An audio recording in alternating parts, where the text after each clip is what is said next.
Alright guys, so here's how to clear search history on Windows 11.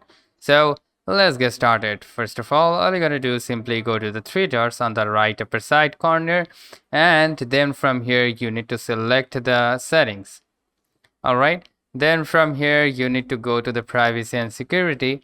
Then you will probably see this delete browsing data. You need to tap on that, and then from here you can go with the either advanced and you can go with the basic. So we will go with the advanced settings, and now you will see different types of options. So if you want to delete the passwords you have recently saved with your Gmail or username, you can select that. Like if you are log into your different website and you are giving a permission to save those passwords or username to the Google Chrome, those will be deleted if you select this one.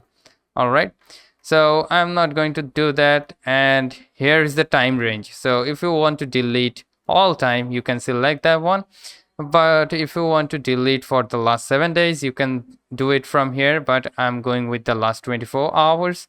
Select those and simply go with the delete data. You can just go and select this if you want, but for my case I'm not going to do that. So after doing so you can simply tap on the delete and your browsing data will be deleted or cleared. So that's how you can clear search history on Windows 11.